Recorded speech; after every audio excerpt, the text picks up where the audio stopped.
Hey there, we're Talia and Ophira Edut, identical twins and astrologers. Welcome to AstroTwins Radio, where we bring the stars down to Earth.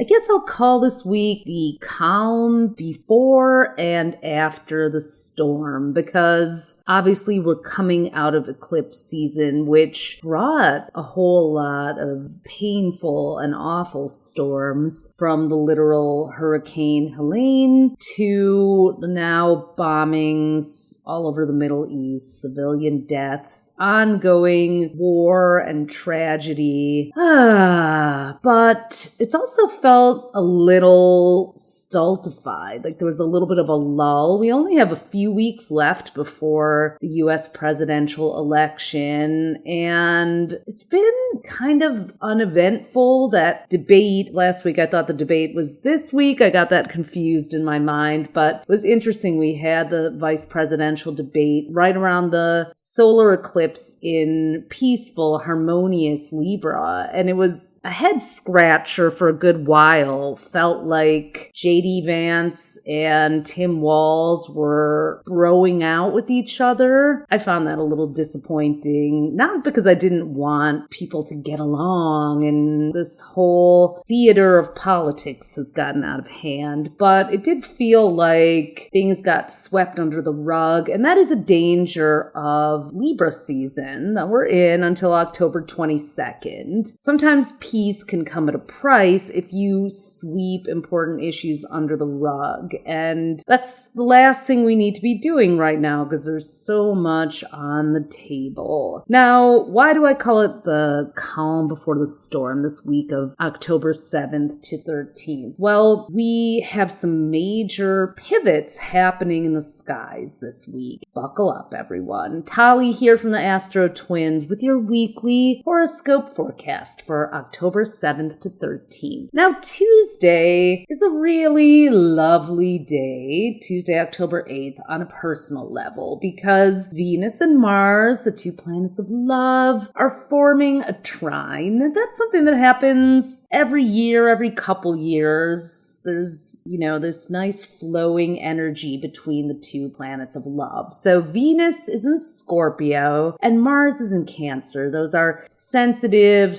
nostalgic, sentimental water signs. So it really is an activation of cuffing season. If you want to have an intimate discussion, how about we and, where is this thing headed talk, it should go in a spicy as well as a productive and sweet and seductive way. You can lean into a little bit of that sassy Mars energy with the Venus's gracious seduction, and get your answers without maybe feeling like, you then have to go listen to 20 Chappell Roan songs to cleanse yourself of the embarrassment.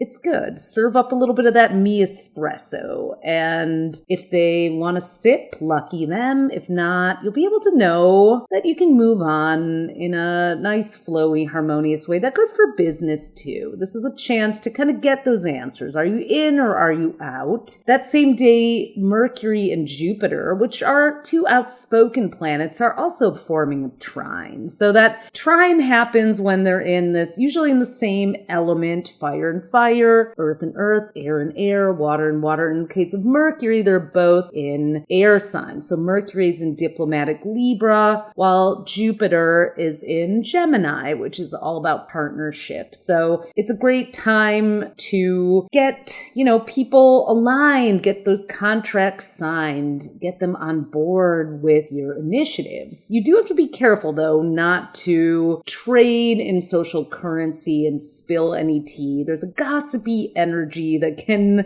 flow out on Tuesday. TMI alert, especially with other people's business. Don't go, hate bonding over people that you want to be your allies. If you're hate bonding over a presidential candidate. Okay, that's one thing. But Venus and Mars are here. Why not let love rule? How about love bonding and turning the conversation in a proactive, positive direction? Because things can happen and you want to make them happen fast. Because screech, on Wednesday, October 9th, Jupiter goes retrograde. Jupiter, the planet of worldly events, travel, international relations, entrepreneurial plans. Thank goodness that dock workers' strike was at least partially mitigated, because anything that would have really destroyed Christmas again and potentially messed up all kinds of supply chains. So,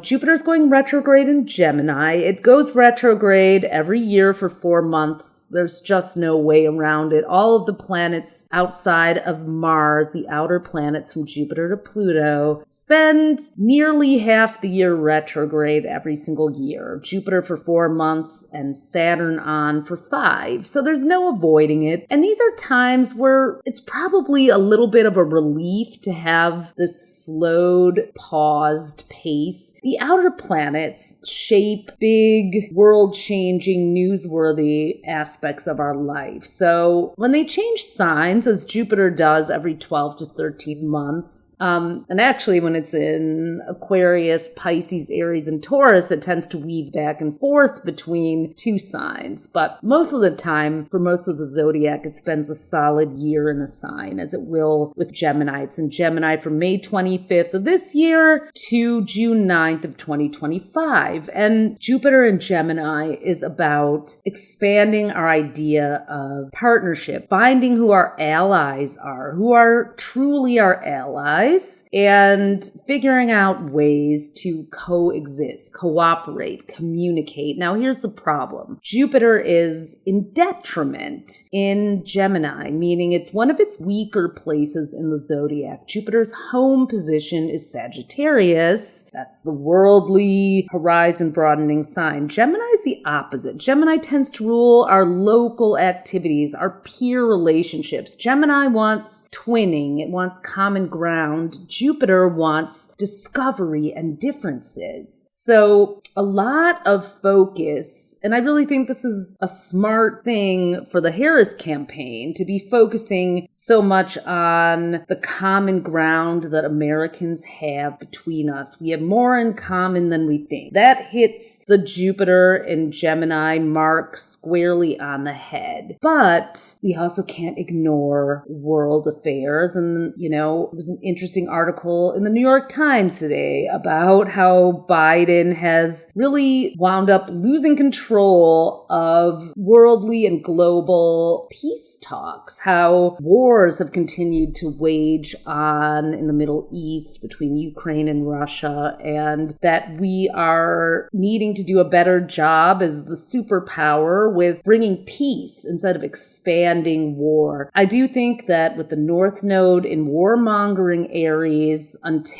we have it there until January 11th, we're stuck in this real crisis where we don't know how to handle a modern day war situation. We don't know how to handle all the Aries autocrats. Now, if you're an Aries, I'm not saying you're a hawkish, domineering dictator. At least I hope not. But every sign has, unflattering ways that it plays out on the zodiac stage. And for Aries, that happens to be in terms of being this combative, selfish energy. That's the shadow of Aries, which we're seeing with world leaders all over the place. Scary ones who have this warmongering vision and are so blinded by that they're unable to see the damage. They're willing to take human lives as collateral damage. And you hear people saying, well, that's just the way war is. War is war. Well, in the age of Aquarius and as a humanist, I simply can't accept that. And I don't think we have to keep accepting that narrative. Hopefully it'll change. I do have to say that there's another thing that's gonna bolster the patriarchy coming, and that is happening on on the 11th, on Friday the 11th, when Pluto, sinister, underground, powermonger Pluto, snaps out of its retrograde and does its very last push through Capricorn, the sign of world powers and patriarchy and government. Its very last bit until November 19th. Now, just backing up a minute, Jupiter will be retrograde in Gemini until February 4th of 2025. So that might put a few, alliances on ice. We're not going to be able to rely on snappy messages and social media to get our point across. We're going to have to put our money where our mouths are. We're going to have to walk our talk. Jupiter in Gemini is great for spin doctoring and media, but definitely we could see some media hype, AI interference, and all kinds of misinformation continuing to balloon out of control, especially in the 3 weeks leading up to the election. Now, if you haven't watched our election predictions, we did the charts of all the candidates and all the VP candidates on our Instagram. So go follow us at AstroTwins and you can watch. We did predict the scandal of RFK Jr. Look, we just report on what the stars are saying. We have our own personal opinions and takes, but we try to deliver this astrological information in as neutral a way as we possibly can. But obviously, we're not going to take ourselves out of the equation. You could just read that kind of unopinionated astro fluff from an AI bot if you wanted to. So if, we're your astrologers, we're going to be pro-woman, pro-human rights, pro-people coming together, pro-acceptance, pro-peace and love, and rising up above 3D world problems while also having the tools to navigate this mortal coil that we all made soul contracts to come down and choose as our playground for 70 to 100 years. Back to the astrology of the week. Before I get into Pluto turning direct, there is on Thursday a waxing quarter moon in Capricorn, almost setting the stage. A little more calm before the storm. This is a moment to really assess your goals, your loyalties. Do you need to make some adjustments to your Q4 work strategy? If you want to finish the year strong, you might not be able to tackle 5 different things, but what is that one mission that if you really crushed it, you could say that you were ending the year feeling satisfied and good and accomplished? And maybe do you need to direct more of your resources towards that one goal? Because if you're scattering money and time and energy in too many places, then everything gets watered down. So this is your invitation to not push and do one more thing, but also give a couple key metrics your attention. And you could maybe find an ally in the VIP room who are the well-heeled, well-connected people who might amplify your message and what you're working on, and that you could do the same for in return. Okay, let's get to Friday, which I think is when the storm could really start. And that is when powermonger, power-hungry Pluto turns direct at 8:34 p.m. Eastern. It's waking up from a 5-month nap. It started its retrograde in Aquarius way back in May, and then in September, it slipped back into Capricorn. And we've been feeling that, it was like, okay, government stuff got kind of exciting even, dare we say, as a follower of Kamala HQ on Instagram and a nightly TikTok viewer these days. I was thoroughly hooked, entertained, and thrilled about what seemed like an explosive wave of energy coming for politics, the election, but simultaneously there have been undecided voters who have a single issue that they want to get answers on and are not getting answers on. And there's a lot of people saying, oh, I'm not going to vote, especially in the younger groups. roots because of that, which is going to be severely detrimental to any sort of progressive, liberal, or just plain fundamental rights for anyone who's not a white man type cause. So if you're listening and you're saying, I'm not going to vote, I beg thee to reconsider, because yes, it's true. There is no perfect candidate, but it's not about the candidate as much as it is about the preservation of a democracy, which could indeed be in peril when Pluto goes into Aquarius on November 19th if we don't choose wisely. So this Pluto direct in Capricorn cycle from October 11th to November 19th is so important. It is wrapping up 16 years of Pluto basically running like a tornado through all the Capricorn areas of life, bringing change, bringing alchemy, bringing disaster, bringing devastation coming in, bringing everything that's just shaking it up at the foundation and down in the basement. Pluto rules the underground, forcing us to see the rotten roots of governments and even what our country was built on. The United States was born with Pluto in Capricorn. It had a Pluto return on 2/22/22, interestingly enough. And that was when Pluto circled back to the same degree it was at when the United States was quote unquote born, which we take as the day that the Declaration of Independence was signed. It's also,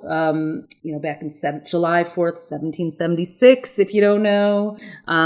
And it also was right around the time that the Russia-Ukraine war started. So this whole cycle began with Pluto taking down all these Capricorn banks, Capricorn-ruled banks. Remember back in 2008, those bailouts, the mortgage crisis, the financial world being in ruins. Now we're ending with a strong market. We started with Obama, the first black president. In the middle of Pluto and Capricorn, we got Trump. Now here we are on the precipice of change. Will we have alchemized the lessons? Will we heal the patriarchal past of this country? It's such a pivotal moment. So every vote counts, and every just concession that people might have to make will have a seismic effect on the big picture. Will people be able to see the big picture? It sucks. It does suck that we are not.